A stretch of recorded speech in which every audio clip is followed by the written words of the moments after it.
Welcome back to Discovering Academia. We are two college students who travel the world talking with academics about their research, passions, and current events. Today we talk with Marion Nestle, Professor Emerita of Nutrition, Food Studies, and Public Health at New York University. Professor Nestle's work examines how the food industry shapes what Americans eat and what that means for public health and agricultural policy.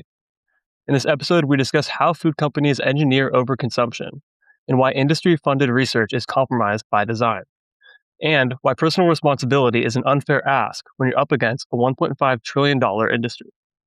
We hope you enjoy. Welcome, Professor Marion Nestle. Thank you for coming on today. Oh, glad to be here. We'd love to start off by hearing, how does the food industry shape the food environment? Well, the purpose of a food company is to sell food. They're not public health agencies. They're not social service agencies. Their job is to sell food, and as much of it as possible as at higher price as possible to as many people as often. And so what they want to do is to create a food environment in which people are encouraged to eat as much as possible all the time in as large amounts as possible. And unfortunately, we're the beneficiaries of that food environment, and it's really hard if you're an individual to deal with it. Yeah. And then could you walk us through a few of the tactics they use to create this food environment, like lobbying, marketing, or funding research? Well, the marketing is the most obvious one. Advertising, they spend billions of dollars a year to advertise a product. There isn't a product in the supermarket that doesn't have multi-million-dollar budget per year advertising. And if those products are located where people can actually see them, at eye level or the ends of aisles or at the cash register, oh my goodness, then companies are spending a fortune to place those there. That's the most obvious. And then there are other ways that are more subtle, and that is they sponsor community events. They fund research to give them favorable results about the health qualities of the product. They lobby behind the scenes to make sure that no federal agency passes a law that's going to impair their ability to make a profit. They're driven by the way our investment system works, which is to put corporate profits first. And within the research environment, it's not so much that they're going in, they're paying professors to give them hard results, but how does that exactly work? Are they just driving questions that are maybe not actual impact? Yeah, it's much more subtle than that. I don't know a researcher who takes money from food companies to do research who thinks for a second that the money compromises what they do. It apparently operates at an unconscious level.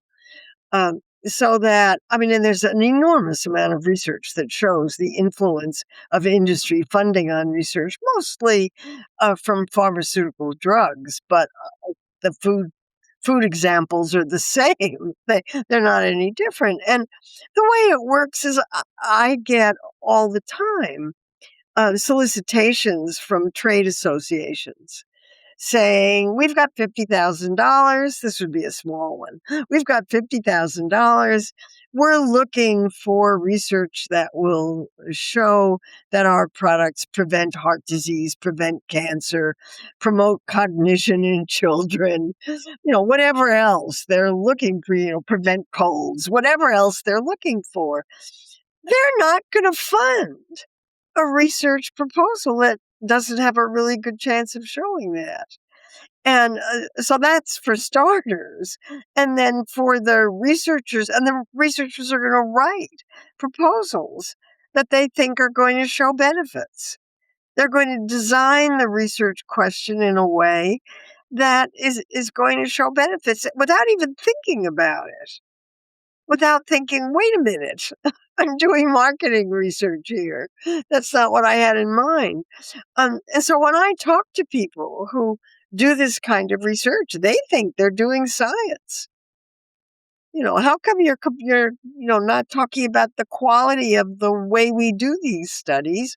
Because that's not where the problem is. The problem is in the way the research question is designed or in the way the results are interpreted. Yeah. I think a really interesting manifestation of that is kind of the sugar versus like fat debate. Could you explain kind of like what that is and provide a little bit of background? Well, I don't even like to talk about that because that's not what we eat. People don't eat sugar except in soft drinks, and they don't eat fat um, except in butter, cheese. I don't know. No, even that has protein in it.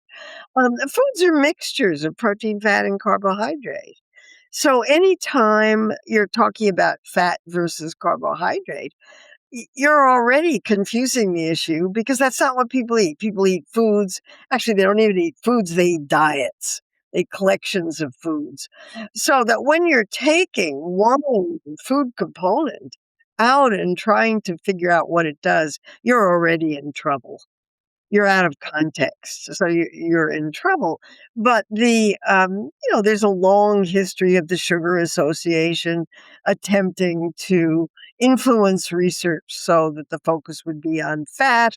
There's a long history of soda companies funding research to show that drinking sodas is bad for people. An awful lot of non-industry funded research shows the opposite. And every trade association for every food, no matter what it is putting money into research because they can use it for marketing purposes. And looking out, I guess, like more broadly, because you mentioned how the primary driver is profit and investors. Has that always been the case, or are there kind of clear moments in history, at least in the US, where that trend shifted from being food for people to food for profit? Yeah, it's always been for profit, but it wasn't quite as brutal as it is now, but we can date this to a particular speech in 1981 when Jack Welch was the head of General Electric, made a speech in which he promoted Milton Friedman's idea that the only purpose of a corporation was profit for stockholders. And somehow that speech had enormous impact. It caught on and companies adopted it. And that's when they stopped paying workers. They, killed unions. They sent all manufacturing offshore. The results of that have been terrible for the country, not just for food companies, but for everybody. Because if profits are the number one issue and you don't have corporations taking care of their workers, Henry Ford wanted his workers to be paid well enough so that they could buy the cars. And now we have people working at Walmart who are on food stamps because they're not making enough money to survive without it, which means taxpayers are supporting um, Walmart's low wages. And Walmart isn't the only one. Yeah. I mean, as the cost of living has gone up, the cost of wages haven't gone up. And that's because companies can't pay higher wages because if they do, their stockholders will complain. Yeah, certainly. And then kind of aligning with those profit motives, it influences governmental recommendations. Could you explain your experience with lobbyists influencing your own ability to like put out the best guidelines you like were trying to advise on? Oh, no lobbyist ever talks to me. They know better than that. But I've certainly observed the way that lobbyists influence things. I mean, first of all, there's a law that requires lobbyists to register with the government, and there's a lot of information available if you're willing to do that kind of work. And there are websites that will do that for you, that will tell you how much money companies spend on lobbying. For example, when I wrote my book, Soda Politics, There were at that time 67 lobbyists registered in Washington, D.C., who were working for Coca-Cola, PepsiCo, or the American Beverage Association. And they made sure that every single member of Congress knew what their interests were. They don't have to say what their position is on something, but they do have to say what issues they're lobbying about. And it's things that you would never have thought of, but it's certainly things that the companies would think of, where there are laws being considered that might affect profits. The companies have an interest in a position, and they want the members of Congress to know what those positions are because, amongst other things, they donate to congressional campaigns.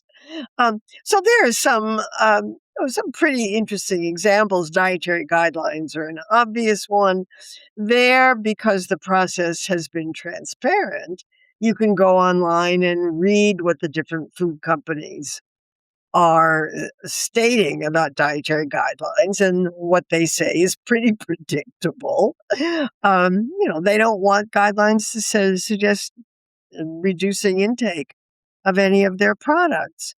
Um, and I guess there was one example that was just so blatant, and that was that when the 2015 dietary guidelines wanted to put the word sustainability in and talk about sustainability as it relates to meat intake, Congress put language in an Agricultural Appropriations Act that directed the Secretary of Agriculture to absolutely block that. And the guidelines came out not saying anything about sustainability, and the next ones didn't either. That's lobbying in action. And then looking at the individual, in this food environment, how do you think about kind of the need to have personal responsibility of your own diet, of what you're intaking, with the fact there are so many systematic, I don't know if barriers is the right word, but complexities. There are companies putting out dietary guidelines that they are claiming are the truth, and there's many, many millions, if not billions of dollars being spent to confuse you and divert you in the wrong way. How is someone that might not be well educated, that is struggling with a chronic ailment, that might be obese, how do they navigate this environment? Well, they don't. I mean, if you're trying to eat healthfully in today's food environment, you're up against a $1.5 trillion industry that's trying to get you to eat unhealthfully. That's their goal in life, is to get you to eat more than you need of the wrong kind of products because they're the most profitable ones. So that's a lot to ask of individuals, which is why I think we need government regulations. I don't think we're going to get them in this administration, but we'll see. One can have hope. Yeah. And then could you then describe some of the downstream effects of when this food environment exists? How does that impact people's health? And then also, how does that impact the environment? Well, the obvious one is that the main problem with American diets is people eat too much. 75% of American adults are overweight or obese, and 30 to 40% of children. Um, that's going to have an enormous impact on health and disease, and we don't have a healthcare system in this country, so somebody's going to have to be paying for that. It's going to be very difficult. Um, and we have I'm hearing interesting noises. Yeah. Sorry. And then we have an agricultural system that produces 4,000 calories a day per capita, which is roughly twice what the country needs. That's a production figure, and it includes what's produced in the United States, less exports plus imports. It's not necessarily what people are eating. People eat less than that. But an enormous amount of waste is built into the system because we don't eat that much. But companies have to sell that. There's all that food around. They've got to sell it. And so in order to do that, they engage in enormous numbers of activities to get people to eat it. And there's waste is one of the downsides. And harm to the environment is another one. Because we're producing vast numbers of animals and we don't do anything with their waste except let it go into local streams. So there are lots of food system issues that need attention. And at the farmer level, is it on farmers to change the crops that they're producing? For example, like this summer, I lived in Ohio, and for corn, most of that's not going to humans. I think it was 10%, if that, is going to go to human That would consumption. be high. It's not for lack of agricultural land that could be used to, say, make healthier crops that could feed humans, but the system of agriculture is used mostly for energy or for feeding other animals that are non-human. And it just seems pretty backwards because, we're already overproducing, but we could be producing healthier food. There's no limit to the production. If you look at what what happens to corn production in the United States, that's just a beautiful example. Basically, half of it goes to feed animals. Okay, that's food. It's just indirect, but these are animals that are produced under conditions that are really hard on the environment. And the other half goes to for ethanol for automobiles. And that leaves, it's roughly half. That leaves a tiny percentage of food for humans. And of that 10%, and I'm not even sure it's that much anymore, let's call it 8%. Of that 8%, 2 or 3% is going to be corn that people actually eat. The rest of it is ingredients, that are high fructose corn syrup and, cornmeal and those kinds of things. That's food, but it's not, when you think about corn, you're not eating the corn that's being produced.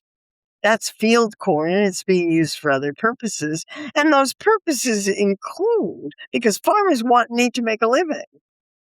And because the corn is subsidized by the government through insurance or other means, farmers have an enormous incentive to grow corn everywhere they can. Mm-hmm. Because the more of it they make, the more subsidies they're going to get. And their price is protected. They know that they can grow as much as they can. And if it costs more to produce than what they could sell it for, the government is going to make up the difference. And so that's also bad for the environment. And I just talked to a corn farmer who told me that he just got letters from the Department of Agriculture offering him payments, which he didn't even apply for. We're just giving money away. Yeah. Is that only for that field corn? Like that? Well, it's for whatever he's producing. I don't know. He does corn and soybeans, I guess. He's pretty standard. But he did not apply for it. It was just offered to him because this is going to be a bad year. Because of the environment or because of exports? Or the trade policy and everything else that's going on. So they're already, the Midwest farmers are being protected. So that's politics. And so none of this makes sense. We're not talking about anything rational here. If it were rational, you would think, okay, we want an agricultural system that's going to produce enough food to feed the population, right? We don't want Americans going hungry if somebody gets into a trade war with us. A lot of our food comes from countries that we're not on very good terms with right now. And you want to pay farm workers, or if there are any left, a reasonable amount of money. And you don't want to harm the environment, and you want to be pretty nice to the animals that you're taking care of. There are lots of things that seem to me would be an ideal farm policy. We're not anywhere close to it. Yeah. And when you start thinking about some of these ways to change, I understand transparency is going to be a huge major component of it, but how do we go a step further to actually empower people to not only make better choices for themselves, but then also support broader systematic changes? Well, you're asking a political question. You have to do community organizing to do that. I mean, people act in their own self-interest. And consumers have one interest. They want food prices to be as low as possible, and have as wide a choice as they possibly can. Farmers want to make a living. That seems to be a completely reasonable thing to want. Farm workers need to make a living. Restaurant workers need to make a living. Lots of people in the food system need to be making a living who are not right now. And if we had a rational policy, we would try to take care of that and put the subsidies in there where it could keep food prices low enough so that people don't rebel. Um, I don't know. I mean, I think there are lots of ways we could do this a lot better, and I'm very worried about the environment, because what we're doing is very hard on the agricultural land. And we need to take care of soil if we're going to ever be able to grow food. I've heard people in the Department of Agriculture say they don't think Americans should grow food, that we should just import it. But I don't think we live in a world that's stable enough to count on that. That's pretty crazy. With the agricultural model, I guess like in a utopian point of view, like what would the alternative be to our current system? And I guess are there countries that you've seen that we can point to as kind of shining examples that are able to supply enough food to feed their country, but do it in a way that protects the soil and do it in a way where animals can be raised in a way that is ethical? The Scandinavian countries are always way ahead on these things. But we used to have agricultural policies where we paid farmers not to grow food. Or we put a huge investment in trying to take care of the environment, conservation, and trying to replenish soils and so forth. But we have an extraction mentality in this country where you just take what you can take while you can get it, which is a very short-term strategy. I mean, partly that's because we have legislators who are only there for 4 years and they don't care what happens 4 years later. I mean, it's a real problem in our system, and as is the whole system of how we pay for election campaigns. Well, you want to improve farm policy, the first thing you have to do is get money out of politics. Yeah.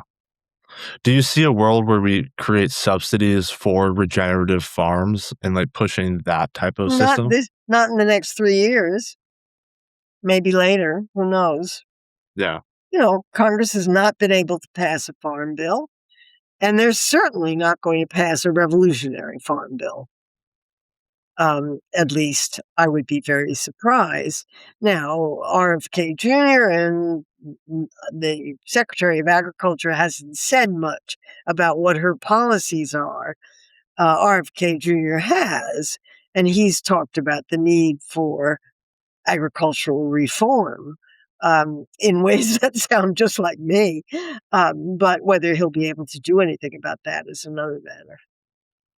Yeah. Could you expand a bit more on your like how you view RFK in like especially this context of like food systems, health, and agriculture? Well, he's made statements that rich people own farms and farmers aren't on farms, and the subsidies are going to the wrong people and so forth. But it's not his agency.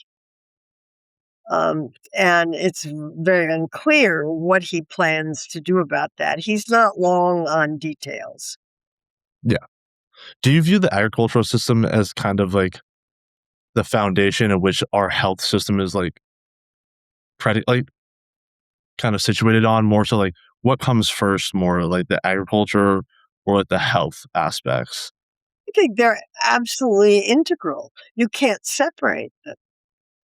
If we didn't produce as much food and the agricultural system was skewed towards public health, we would have fruits and vegetables cheaper than ultra processed junk foods. I mean, it would just be different. And whether that would make a big difference, I think it would eventually, probably not immediately, but eventually. But this requires long-term thinking. And long-term thinking requires a government that is not as divided as our government is now, and where parties are willing to work together for the good of the American public. That's not happening now. So I don't know where this is going to go. I think we need bottom-up demand. We don't have nearly a strong enough civil society in the United States, in my view, around issues like this. And unless you have large numbers of people who are demanding changes of a particular type, nobody's going to budge.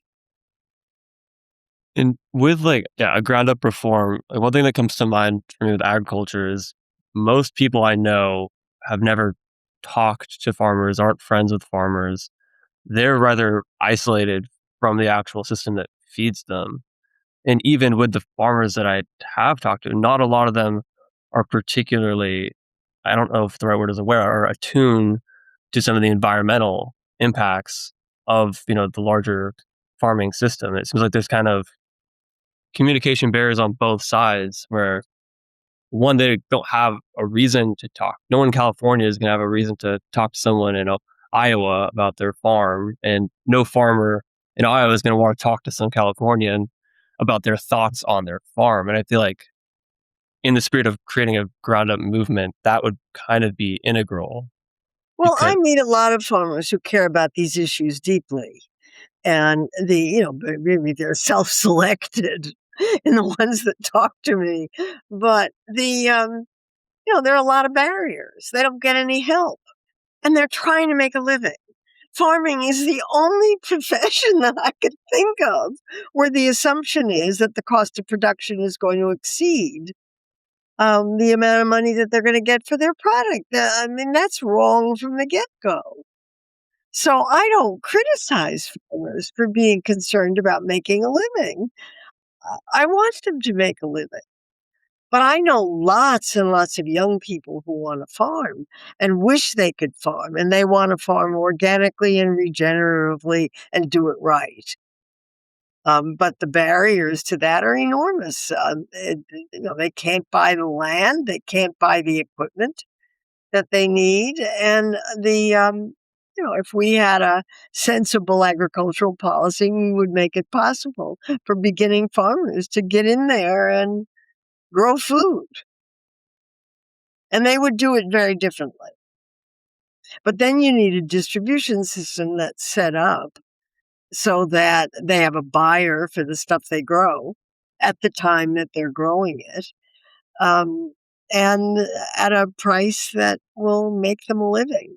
And I think somebody in agriculture ought to be thinking about these things in a really serious way. Yeah. And when you're trying to spread this messaging and increase overall trust in the sources that are providing the messaging, how do we go about increasing that trust? Because it seems like nowadays everyone just has this apathetic skepticism towards everything they're hearing. So how do we kind of break that down and get this conversation moving to create a ground up movement? I think it's a really important question, and I don't have the answer. I mean, for years, I've argued that the thousands of food organizations in the United States need to form coalitions so that they can develop some real political power. But, to ask who you trust now is a particularly difficult question. I mean, my answer to that is always me, of course. But, I think, right. but it's very, very difficult when there's so many voices and social media is so full of self-appointed influencers, some of whom make sense and some of whom don't. And how you learn how to navigate that. I get fooled on social media. I mean, and I think I'm pretty good at that stuff. And, and I get fooled sometimes. I mean, something will come across that's just plausible enough so that you think, oh my God. And then you find out it's not true. So one piece of advice is if it seems like it's too good to be true, it's probably not. I mean, and a certain amount of, I'm in favor of being skeptical about a lot of this kind of thing. But I also think that it's very important to define for yourself what you think a real goal is. Because if you don't have real goals for the food system, you don't know how to work toward them. If you have real goals, then you know how to make decisions. Does this decision forward this goal or does it impede this goal? And that requires a lot of thinking, a lot of studying, a lot of reading, and a lot of reading of reliable sources or trying to figure out what a reliable source is. For me, I want to see the references. I want references. I want data. I want references. I want to know where people got their information. And I'm willing to track that stuff down. But not everybody is, and not everybody has as good access to libraries as I do. Or internet online journals that many of which are behind paywalls these days. So if you don't have a university affiliation, you don't have access to them. And with the university kind of affiliation, this is kind of tying back to what we were talking about earlier with the research. Is there a way in which the current funding dynamic, to put it lightly, with the current administration might be an opportunity for some of academia to kind of step away from industry relationships in their research because a lot of that's getting cut off? Or do you see this as a way for industry to funnel in more? That's not what's happening. It's the other way. It's the government funding that's getting cut off. It's not the industry. The industry is going to move right into this gap. Mm-hmm. And get the research that they want. Universities are in big trouble right now, and it's very hard to know how it's all going to play out. A lot of it will go to courts, and the courts will make decisions, and then we'll see what happens. But I was very fortunate. The kind of research that I did and still do requires a library, access to the internet, and a telephone, and I'm all set. And I didn't need anything else. I didn't need any other funding beyond my university salary. So I've been very, very protected from the whole grant business. Well, no university professor can afford not to have grants now because, I have a tiny little fund in the department. I've just been told I can't spend any of it for the rest of the year because all discretionary funding has been stopped. But that won't last forever. And and wait out some of it. But for people who do lab research where you need stuff, and you need to buy chemicals and you need to buy biological products and you need to have animals or whatever, those studies are fabulously expensive. And the government paid for them, with the philosophy that the research that was done would be good for the country, it would be good for the country's economy, and it would be good for business in the long run. And I think that's certainly true. Not all of it. Some research is better than other research, but the problem of throwing the whole thing out because some of it isn't any good, it doesn't work very well. Yeah. And then looking at the goals, just having a clear understanding of what the goals are is going to be the most important step to kind of actually creating action around those goals. What are some of those, I guess, foundational goals in your view that we need to be looking at if we're trying to change the agricultural or the food system broadly? Enough food for everybody so that people have enough healthy food to support an active and healthy life. Right now, 15% or more of the population is what is called food insecure, which means they can't count on being able to buy enough food to feed themselves and their family. And the federal food assistance programs are under enormous pressure right now to cut their budgets at a time when people are out of work. The government has just fired 50,000 people. Those people are now out of work.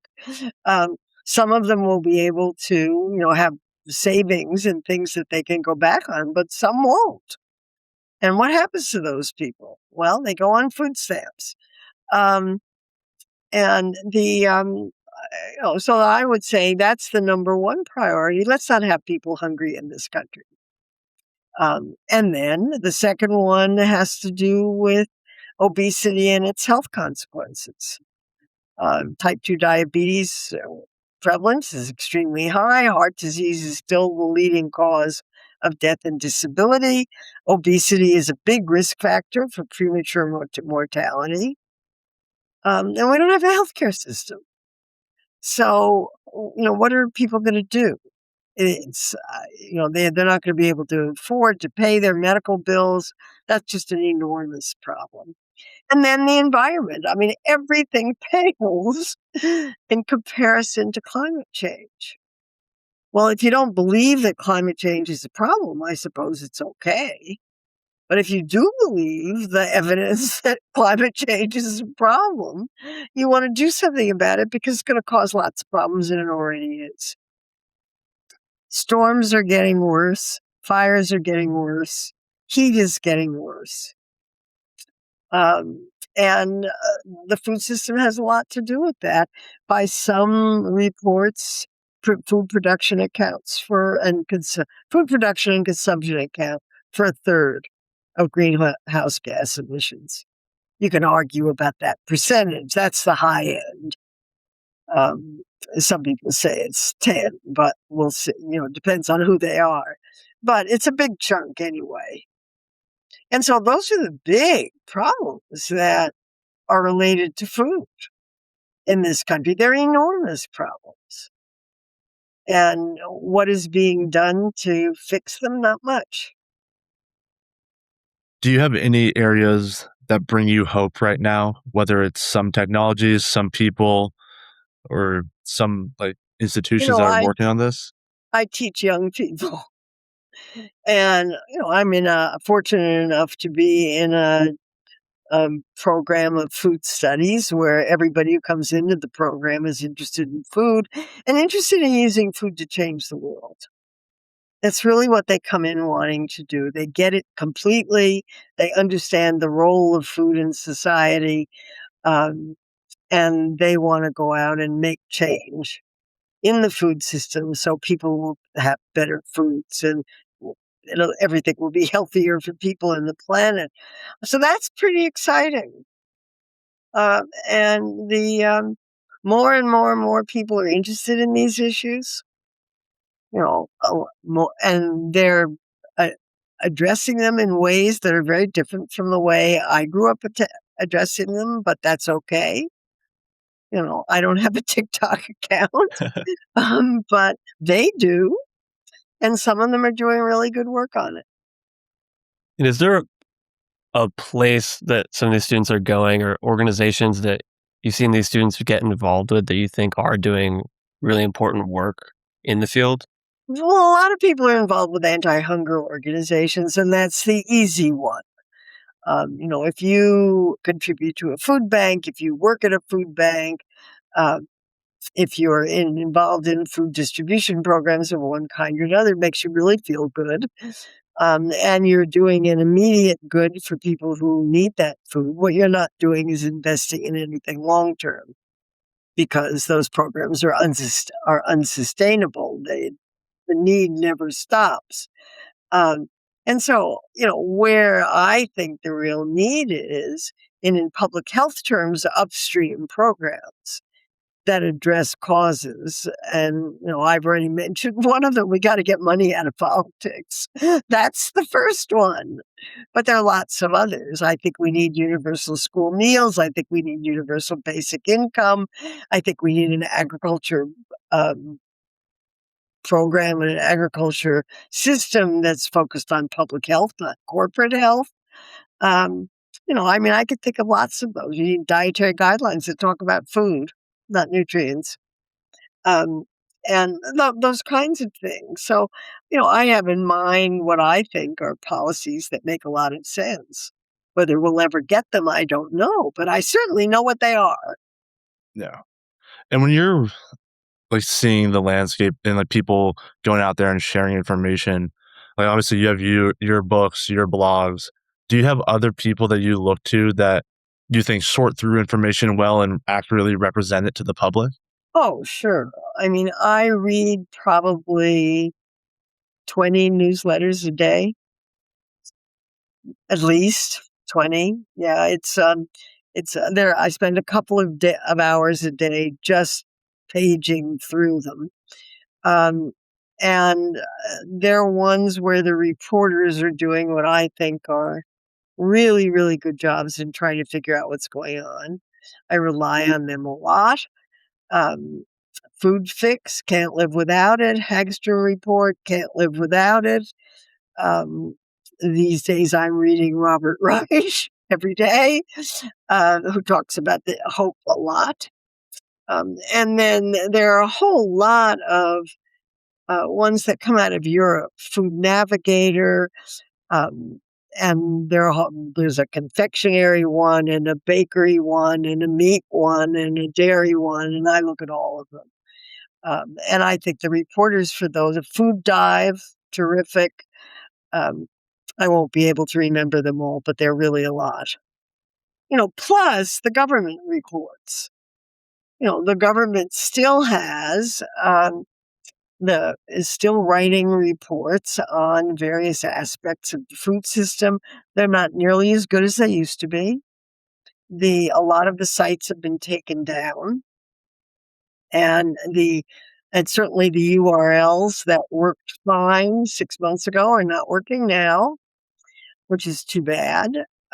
But there's still libraries full of these things, and they're really useful. I read a lot. I think you have to if you want to keep up. And I also try to read things from different points of view, um, even if they're uncomfortable. So I read Heritage Foundation, I read Cato Foundation, Cato Institute. I try to read them. I think they write terrific reports on what's going on in food, even though I usually disagree with almost everything they say. The Congressional Research Service is still doing great stuff. The General Accountability Office is doing great stuff. There are still little pockets of places in government where very good work is still being done. Um, and, you read it, and by this time I have a pretty good idea about what I think.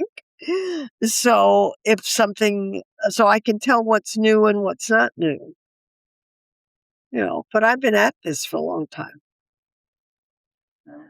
Then, as we wrap up, do you have any advice for students that are interested in working in the food system, want to make a change, but feel overwhelmed by the many barriers that are going against them? Find a place that'll let you in and start. If the big problem is getting paid for it.